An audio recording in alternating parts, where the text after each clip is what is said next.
देखो, बेसिकली आज हम पढ़ेंगे इस चैप्टर का सेकेंड पार्ट जो है पार्टनरशिप।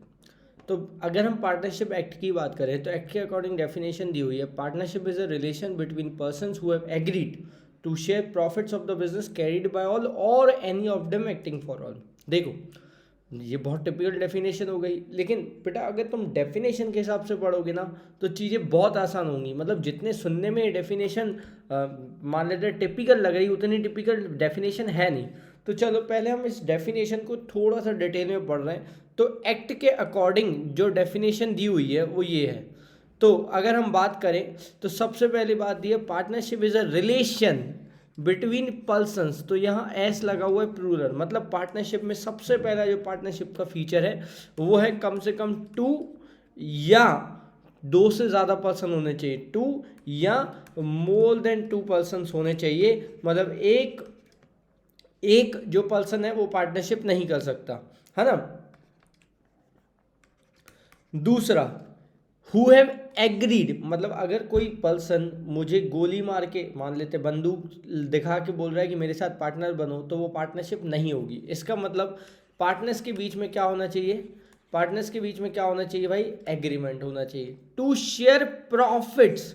याद रखना, अगर कोई पार्टनर कह रहा है कि हमें प्रॉफिट्स नहीं चाहिए तो भी वो पार्टनर नहीं कहलाएगा। इट इज़ कंपलसरी कि आपको प्रॉफिट लेना ही पड़ेगा तो ही पार्टनरशिप होगी, नहीं तो पार्टनरशिप नहीं होगी।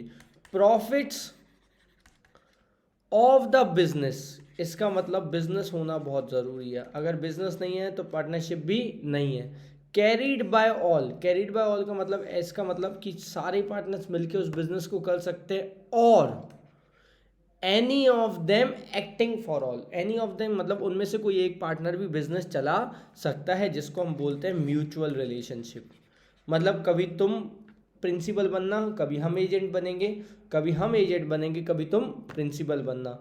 तो इसको हम क्या बोलते हैं, म्यूचुअल एजेंसी रिलेशनशिप। तो पार्टनरशिप को अगर हम इस डेफिनेशन को, अब देखो कितनी आसान हो गई। Partnership is a relation between persons, ये लोगों के बीच में रिश्ता होता है, हु हैव एग्रीड, जो एग्री है, to share profits of the business, जो वो बिजनेस करेंगे उसका प्रॉफिट आपस में शेयर करने का। कैरीड बाय ऑल मतलब सारे लोग बिजनेस चलाएं, या और any of them acting for all मतलब उनमें से कोई एक जो सारा बिजनेस चलाए, है ना। तो ये जो है ये हो जाएंगे पार्टनरशिप के फीचर्स। हमने ये जो निकाले वो कहाँ से निकाले बेटा, डेफिनेशन से निकाले। तो अब आ जाते हैं इसको थोड़ा स्लाइड्स में समझने का डिटेल में कि पार्टनरशिप होती क्या है। तो अगर हम कहानी को बढ़ाए आगे, तो पार्टनरशिप जो होती है जब दो या दो से ज़्यादा पर्सन मिलके तो क्या करें, बिजनेस करें, तो हम उसको क्या बोलते हैं बेटा, पार्टनरशिप। याद रखना, मिनिमम जो पार्टनर्स होते हैं वो दो होते हैं, और मैक्सिमम जो होते हैं वो कितने होते हैं, 50 होते हैं, अकॉर्डिंग टू कंपनीज एक्ट 2013। लेकिन अगर हम बात करें partnership act, Indian partnership act 1932 में, उसमें जो मैक्सिमम पार्टनर दिए हुए हैं वो कितने दिए हुए हैं, 100 दिए हुए हैं। क्लियर। अच्छा, पार्टनर्स के बीच में जो एग्रीमेंट होना चाहिए, है ना, क्योंकि वो एग्री हैं तो उनके बीच में एग्रीमेंट होना चाहिए। हालांकि एग्रीमेंट होना कंपलसरी नहीं है ना, लेकिन अगर एग्रीमेंट होता है, चाहे वो रिटर्न चाहे ओरल, उस एग्रीमेंट को हम टेक्निकल लैंग्वेज में क्या बोलते हैं, पार्टनरशिप डीड। तो पार्टनरशिप डीड क्या होता है, जो भी एग्रीमेंट होता है पार्टनर्स के बीच में, उस डॉक्यूमेंट को जिसमें सारे एग्रीमेंट्स लिखे हुए होते हैं उसको हम क्या बोलते हैं बेटा, partnership deed. There must be business, अभी मैं बताया, है ना, और there must be lawful business. अगर आप चोरी करते हो, है ना, तो ये बिजनेस और ये पार्टनरशिप नहीं होगी। क्यों, क्योंकि बिजनेस वो लॉफुल नहीं है। There must be lawful business. फिर आ जाते हैं प्रॉफिट शेयरिंग। मैंने बताया कि कम प्रॉफिट शेयरिंग होना ही चाहिए, है ना। इवन चाहे कोई पार्टनर अगर कैपिटल नहीं भी लगाता तो भी उसको प्रॉफिट मिलेगा ही। और अगर पार्टनरशिप डीड नहीं बनाई, क्योंकि पार्टनरशिप डीड बनाना है, जो एग्रीमेंट है वो बनाना कंपलसरी नहीं है, तो जो पार्टनर्स के बीच में प्रॉफिट बटेगा वो कैसे बटेगा बेटा, इक्वली बटेगा, इररिस्पेक्टिव उनने कहते हैं पैसे लगाए हैं बिजनेस में। और लाइबिलिटी ऑफ पार्टनर क्या रहेगी, अनलिमिटेड। लेकिन अब नया कॉन्सेप्ट आया है LLP, है ना, LLP, लिमिटेड लाइबिलिटी पार्टनरशिप 2008। इस कॉन्सेप्ट के अकॉर्डिंग कम से कम एक पार्टनर की लाइबिलिटी अनलिमिटेड होगी, बाकी सबकी चाहे तो, बाकी रिमेनिंग पार्टनर्स की चाहे तो लिमिटेड हो सकती है ना।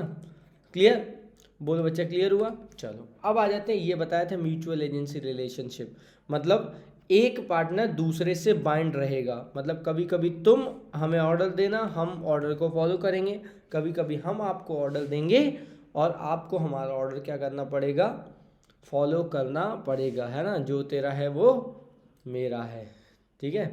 चलो अब आ जाते हैं नॉन ट्रांसफरेबिलिटी ऑफ शेयर। ये कंपनी में होता है लेकिन पार्टनरशिप में नहीं होता है। जैसे जस्ट टेक एन एग्जांपल, ए और बी ने एक दुकान खोली, मिलके एक दोनों दुकान खोली, है ना।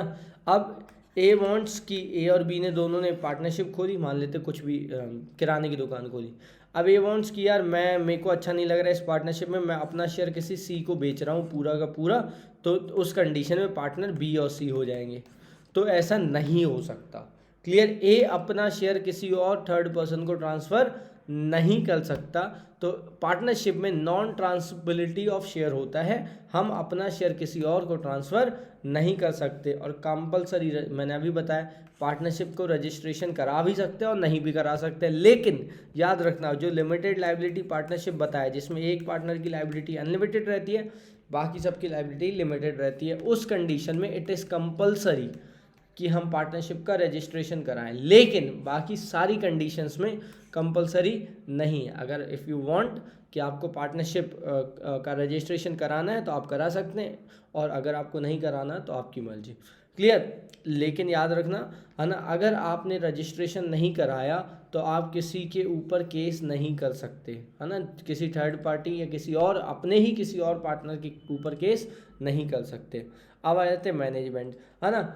सारे पार्टनर्स का मैंने बताया ना, carried bye all. Carried bye all मतलब बिजनेस को जो कैरी करेंगे, मतलब बिजनेस को जो चलाएंगे, वो कैरीड बाय ऑल, मतलब सारे पार्टनर्स भी चला सकते हैं, और एनी ऑफ देम मतलब उनमें से कोई एक पार्टनर भी पूरा बिजनेस चला सकता है। इसमें ज़रूरी नहीं कि सारे ही पार्टनर इन्वॉल्व हो एक्टिव मैनेजमेंट में, क्लियर, है ना।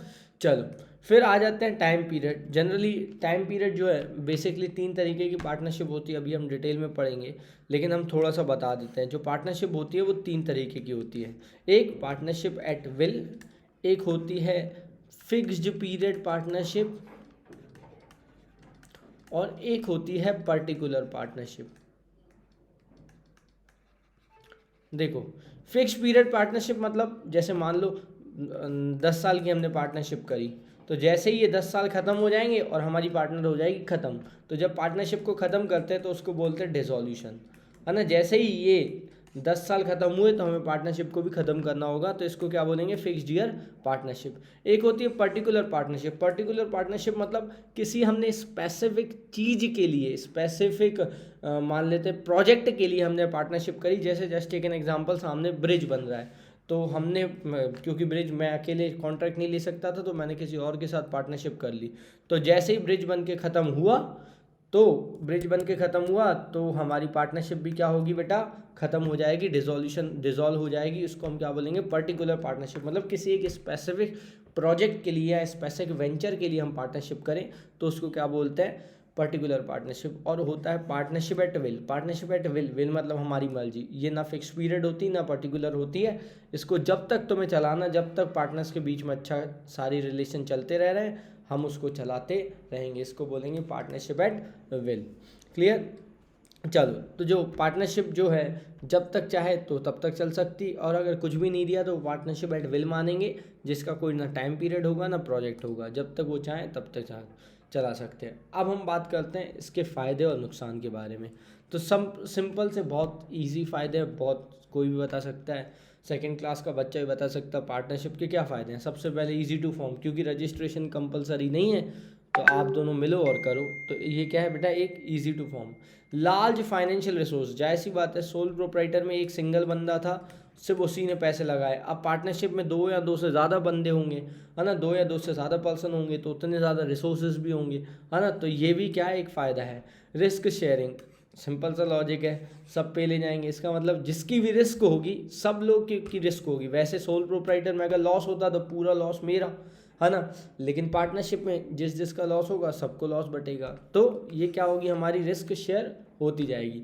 Division of work, division of work जाहिर सी बात है, रिस्क भी शेयर होगा और काम भी शेयर होगा, है ना। पहले मार्केटिंग भी मैं ही करता था, फाइनेंस भी मैं करता था, रिक्रूट भी मैं ही करता था, है ना, कस्टमर से ही मैं बात करता था, सारे काम मैं करता था। अब क्योंकि पार्टनरशिप में आधे काम दूसरे लोग करेंगे, आधे काम हम करेंगे, अगर 2 लोग हैं तो, है ना, तो उसमें क्या होगा, काम भी क्या होगा, शेयर हो जाएगा। फिर आ जाते हैं मोटिवेशन, ये बहुत अच्छी बात है, क्योंकि एक पर्सन अकेला बहुत ज़्यादा काम नहीं कर सकता, लेकिन अगर बहुत सारे मिल के काम करें तो partnership is like team work, और टीम वर्क में ज़्यादा मोटिवेशन होता है एज़ कम्पेयर टू इंडिविजुअली, है ना। सीक्रेसी, ये इंपॉर्टेंट है, क्योंकि पार्टनरशिप अपने अकाउंट्स पब्लिश नहीं करना होता है पब्लिक को, सिर्फ जैसे 3 पार्टनर है तो कोई भी चीज़ है बिजनेस के बारे में वो सिर्फ और सिर्फ इन 3 लोगों को पता होगी, बाकी किसी को पता नहीं होगी। तो जनरली पार्टनरशिप में जितनी भी चीज़ें होती है वो जनरली बहुत ज़्यादा सीक्रेट रहती हैं, सिर्फ उन पार्टनर्स को पता होती है और किसी को नहीं पता होती। फिर आ जाते हैं फ्लेक्सिबिलिटी, ये इंपॉर्टेंट है कि पार्टनरशिप में पार्टनर्स हैं उनको किसी से भी लेना देना नहीं होता, मतलब किसी भी गवर्नमेंट से कोई इजाज़त नहीं लेनी है एक्सपेंड करने के लिए, बिजनेस शेयर होल्डर से कुछ नहीं लेना है। तो जाहिर सी बात है इनके पास बहुत ज़्यादा फ्लेक्सिबिलिटी रहती है, चाहे तो वो कितना भी पैसा बिजनेस में लगा सकते हैं, चाहे वो कितना ही पैसा बिजनेस से विड्रॉ कर सकते हैं और अपने हिसाब से क्या कर सकते हैं, अपने हिसाब से बिजनेस चला सकते हैं। मोर स्कोप एक्सपेंशन, जाहिर सी बात है ज़्यादा पार्टनर होंगे तो रिसोर्सेज भी ज़्यादा होगा, मैनेजरियल टैलेंट भी ज़्यादा होगा, ज़्यादा काम भी कर सकते हैं वो लोग, तो जाहिर सी बात है बिजनेस भी ज़्यादा एक्सपेंड हो सकता है as compare to sole proprietor के। तो जाहिर सी बात है हर जो भी फॉर्म्स ऑफ बिजनेस है उसके फ़ायदों के साथ साथ कुछ ना कुछ क्या होते हैं, नुकसान। तो पहला नुकसान जो है वो है अनलिमिटेड लायबिलिटी।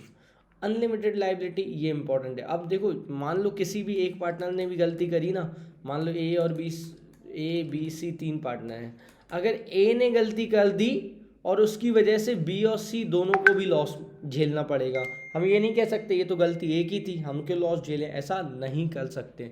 ए की वजह से बी और सी दोनों को ही लॉस झेलना पड़ेगा और हमारी लायबिलिटी अनलिमिटेड है।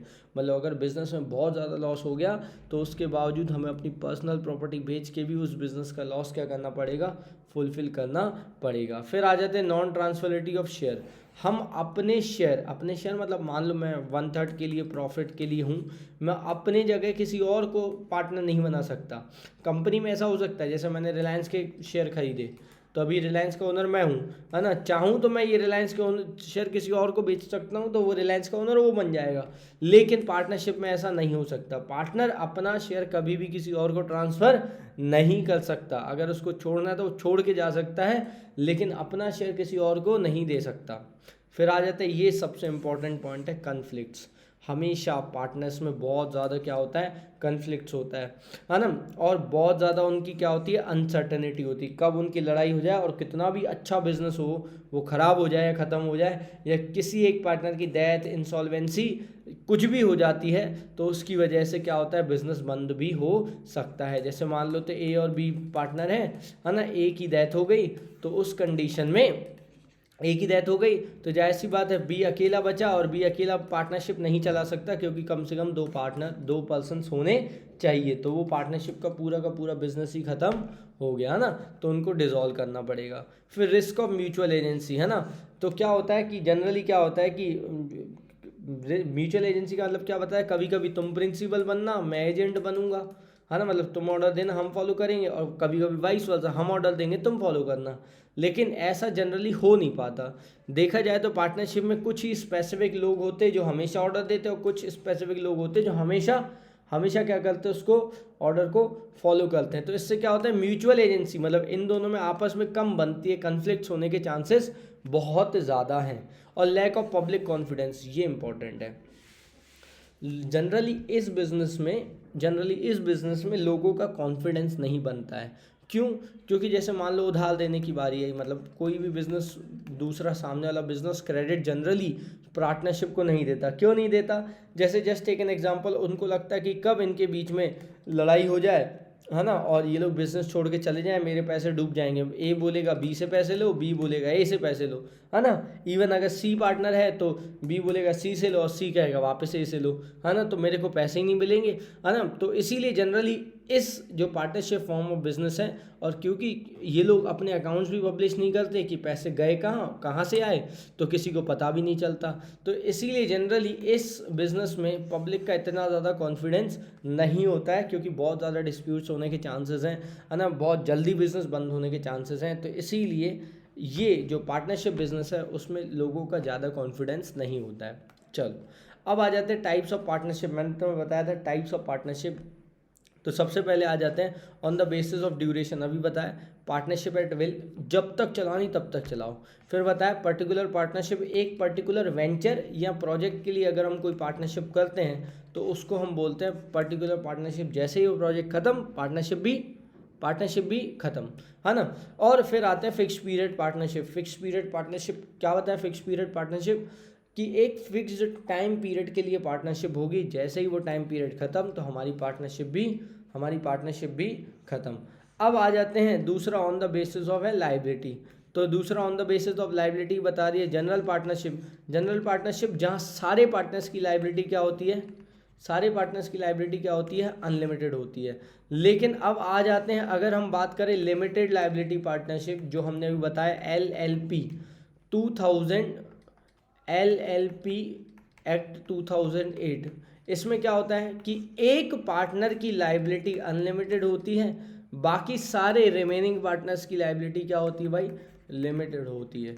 तो ऐसी पार्टनरशिप को ऑन द बेसिस ऑफ क्या बोलेंगे हम? लाइबिलिटी के बेसिस पे लिमिटेड लाइबिलिटी पार्टनरशिप। क्लियर? चलो अब तो ये बता दिया पार्टनरशिप एट विल, जब तक चलाना तब तक चलाओ, है ना। इनडेफिनेट पीरियड के लिए रहेगी ये पार्टनरशिप, है ना। फिर लिमिटेड स्पेसिफिक पीरियड पार्टनरशिप, ये स्पेसिफिक टाइम के लिए रहेगी, जैसे ये है ना सिर्फ 2 साल, है ना। 2 साल के अंदर तुम्हें पार्टनरशिप ख़त्म करनी ही पड़ेगी, जैसे ही 2 साल हो जाएंगे तो पार्टनरशिप भी ख़त्म। और पर्टिकुलर पार्टनरशिप, है ना, पर्टिकुलर किसी एक स्पेसिफिक चीज़ों के लिए पार्टनरशिप करी, जैसे ही वो वेंचर ख़त्म होता है तो हमारी पार्टनरशिप भी क्या हो जाएगी? ख़त्म हो जाएगी। इसको हम क्या बोलेंगे बेटा? पर्टिकुलर पार्टनरशिप, है ना। और ऑन द बेसिस ऑफ क्या बताया हमने? Liability. On the basis of liability तो क्या? जनरल और लिमिटेड लाइबिलिटी पार्टनरशिप। तो जनरल में मैंने बताया आपको क्या? जनरल में क्या बताया कि सबकी सारे मेंबर्स की लाइबिलिटी क्या रहेगी? अनलिमिटेड रहेगी। लेकिन लिमिटेड में क्या रहेगी? लिमिटेड में ऑल पार्टनर्स की लिमिटेड रहेगी एक्सेप्ट 1 पार्टनर्स की, है ना। क्लियर? बाकी सारे पार्टनर्स की लाइबिलिटी क्या रहेगी बच्चा? लिमिटेड रहेगी। क्लियर? सिर्फ एक पार्टनर की अनलिमिटेड, बाकी सारी की क्या रहेगी बेटा? लिमिटेड। क्लियर? चलो अब आ जाते हैं, ये इंपॉर्टेंट है, ठीक है, ये इंपॉर्टेंट है, इसको अच्छे से समझना। टाइप्स ऑफ पार्टनर, अभी हमने टाइप्स ऑफ पार्टनरशिप पढ़ा, अब हम पढ़ेंगे टाइप्स ऑफ पार्टनर्स। तो चलो अगर हम टाइप्स ऑफ पार्टनर्स की बात करें तो पहला जो है वो एक्टिव पार्टनर, जो बिजनेस में एक्टिवली पार्टिसिपेट करे उसको हम बोलते हैं एक्टिव पार्टनर। एक्टिवली मतलब कि जैसे जस्ट एक एग्जांपल, मान लो राम और श्याम ने मिलकर एक किराने की दुकान खोली, हम देखते हैं हमेशा ही राम मिलता है दुकान पे, श्याम कभी नहीं मिला हमें, है ना। मतलब वो बिजनेस को एक्टिवली मैनेजमेंट में जो पार्टिसिपेट करता है उसको हम क्या बोलते हैं? Active partner. फिर आ जाते हैं स्लीपिंग पार्टनर। स्लीपिंग पार्टनर क्या होता है कि सिंपल सा लॉजिक है, ऐसा पार्टनर जो उससे पैसा लगाया है, पार्टनर भी है, लेकिन वो कुछ काम नहीं करता, तो उसको हम क्या बोलते हैं बेटा? स्लीपिंग पार्टनर, है ना। तो ऐसा पार्टनर ये देखो, एक्टिव पार्टनर क्या होता है? जो पार्टिसिपेट करे बिजनेस के मैनेजमेंट में, तो उसको हमने क्या बोला बेटा? Active partner. इसकी जनरली लायबिलिटी क्या रहती है? अनलिमिटेड रहती है ना। चलो फिर आ जाते हैं दूसरे टाइप के पार्टनर की, स्लीपिंग पार्टनर। वो जो सिंपल सा लॉजिक है, स्लीपिंग पार्टनर ऐसा जो पैसा लगा देता है और कहता है कि भैया मुझे तो प्रॉफिट दे देना डायरेक्ट, मैं कुछ पार्टिसिपेट नहीं करूंगा बिजनेस की किसी भी एक्टिविटी में, मैं सिर्फ पैसा लगाऊंगा प्रॉफिट लूंगा। तो ऐसे पार्टनर को क्या बोलते हैं? Sleeping partner. अब ये आ जाते हैं, ये है सीक्रेट पार्टनर, ये इंपॉर्टेंट है। सीक्रेट पार्टनर ऐसा पार्टनर जो कि आउटसाइडर को पता नहीं होता है ना, which is unknown to, whose relation is unknown to outsider होगा, है ना। मतलब बाहर वालों को नहीं पता कि ये हम पार्टनर हैं, क्योंकि जनरली क्या होता है कि 2 तरीके के पर्सन होते हैं, जिनकी गुडविल बहुत हाई होती है या जिनकी गुडविल बहुत लो होती है। इन ये दो तरीके के लोग सीक्रेट पार्टनर होते हैं। जैसे just take an example, Amitabh Bachchan है, उनकी गुडविल बहुत हाई है। अब वो चाह रहे हैं मैं तुम्हारे साथ पार्टनर तो बनूंगा, प्रॉफिट भी लूंगा, लेकिन किसी को बताना नहीं, क्योंकि नहीं तो मेरी गुडविल खराब होगी, मतलब अमिताभ बच्चन की, है ना, है ना। और दूसरा होता है, मान लो एक कोई डॉन है, वो कहेगा चलो मैं पार्टनर बन रहा हूँ, अगर वो पार्टनर बन गया, सबको पता चल गया, तो हमारे बिजनेस से कोई सामान नहीं खरीदेगा। तो इसीलिए हमने उसको कौन सा पार्टनर रखा, सीक्रेट पार्टनर। ऐसा पार्टनर जो पार्टनर है तो, लेकिन किसी को भी नहीं पता पार्टनर्स के अलावा कि वो हमारा पार्टनर है, तो इसको हम क्या बोलते हैं बेटा, सीक्रेट पार्टनर। ये जनरली जब ज़मीनों के सौदे करते हैं ना, हम ज़मीनों के लिए पार्टनरशिप करते हैं ना, तब हम सीक्रेट पार्टनर बहुत ज़्यादा रखते हैं। चलो अब आ जाते हैं नॉमिनल पार्टनर। नॉमिनल पार्टनर क्या होता है समझो। नॉमिनल पार्टनर जो होता है वो हमारा रियलिटी में पार्टनर नहीं होता, वो सिर्फ और सिर्फ नाम के लिए पार्टनर होता है। और नाम के लिए अगर पार्टनर होगा, नाम के लिए पार्टनर होगा, तो हमारे बिजनेस को उससे फ़ायदा मिलेगा। जैसे जस्ट टेक एन एग्जांपल, मान लो सामने एक चाय की दुकान खुली है, तो कोई दिक्कत नहीं, उतन कुछ नहीं चलेगी। लेकिन अगर हमें पता चले कि अमिताभ बच्चन ने चाय की दुकान खोली है हमारे घर के सामने, तो जिसको चाय नहीं भी पीनी होगी तो वो एक बार जाके पी के तो आएगा, देखे तो यार अमिताभ बच्चन ने चाय की दुकान खोली है ना, तो ऐसा क्या है ना। तो ये कौन सा पार्टनर बना हमारा, सिर्फ नाम के लिए। अमिताभ बच्चन ने कुछ पैसे नहीं लगाए, लेकिन हमने सिर्फ उसका नाम यूज़ किया, उसको हम कौन सा बोलते हैं बेटा, नॉमिनल पार्टनर। ऐसा पार्टनर जिसका हम सिर्फ नाम यूज़ करते हैं, वो एक्चुअल में हमारा पार्टनर नहीं होता, तो उसको हम क्या बोलते हैं भाई, नॉमिनल पार्टनर। क्लियर। चलो, नॉमिनल पार्टनर दो तरीके के होते हैं, नॉमिनल पार्टनर बाय स्टॉपेबल और बाय होल्डिंग आउट। ये अच्छे से समझना, है ना। जब जब जो पार्टनर है वो अपने वर्ड से बोले कि हाँ कि मैं पार्टनर हूँ, जैसे अमिताभ बच्चन आके खुद से बोले कि चलो मैं मान लेते हैं MBA चाय वाले का पार्टनर हूँ, ठीक है। अगर खुद से आके बोलता है स्टेज पे कि चलो मैं MBA चाय वाले का पार्टनर हूँ, तो है नॉमिनल पार्टनर बाय स्टॉपल, है ना। क्योंकि जनरली नॉमिनल पार्टनर हम किसको बनाएंगे, जिसकी बहुत ज़्यादा गुडविल होगी, जिसके नाम से ही हमारा बिजनेस अपने आप चलने लगेगा, है ना, चाहे हमारे प्रोडक्ट में कुछ ना हो, है ना। तो ऐसे कंडीशन में वो हमारा partner nominal partner by stoppable होगा। मतलब कि वो खुद आके, मतलब वो जो पर्सन है, जो हमारा पार्टनर नॉमिनल पार्टनर है, दिखावे वाला पार्टनर है, तो अगर वो खुद आके बोलता है कि मैं हूँ इस बिजनेस का पार्टनर, तो नॉमिनल पार्टनर बाय स्टॉपेबल। और अगर वो पर्सन खुद बोल नहीं रहा लेकिन उसका विरोध भी नहीं कर रहा, जैसे मान लो अमिताभ बच्चन को पता चल गया कि हाँ MBA चाय वाला बोल रहा है कि अमिताभ बच्चन मेरा पार्टनर है, अमिताभ बच्चन मेरा पार्टनर है, लेकिन वो उसका कुछ विरोध नहीं कर रहा, मतलब ये भी नहीं बोल रहा कि हाँ मैं पार्टनर हूँ, और लेकिन ये भी नहीं बोल रहा कि नहीं नहीं नहीं मैं नहीं हूँ, है ना। तो उस कंडीशन में कौन सा पार्टनर कहलाएगा, nominal partner by holding out. Clear ना। स्टॉपेबल का मतलब ये होता है कि वो खुद आके बोल रहा है, होल्डिंग आउट का मतलब वो हाँ भी नहीं बोल रहा और डिनाई भी नहीं कर रहा, तो उस कंडीशन में कौन सा कहलाएगा बेटा, क्योंकि ये लोग बहुत हाई वर्थ वाले गुडविल वाले पार्टनर्स होते हैं। चलो फिर आ जाते हैं माइनर पार्टनर, ये इंपॉर्टेंट है। जब माइनर पार्टनर के बारे में थोड़ी सी डिटेल समझ लो। माइनर पार्टनर क्या होता है, समझ में ही आ रहा है अपन को, जिस पर्सन की एज 18 साल से कम होती है उसको बोलते हैं माइनर पार्टनर। याद रखना, माइनर पार्टनर को दो चीज़ें इंपॉर्टेंट है। जो माइनर पार्टनर, एक तो 18 साल से कम होता है तो ही वो माइनर पार्टनर होता है। माइनर पार्टनर को हम डिसीजन लेने में, उसका डिसीजन लेने में कोई हेल्प नहीं लेते हम, लेकिन एक बहुत अच्छा फ़ायदा होता है कि माइनर, एक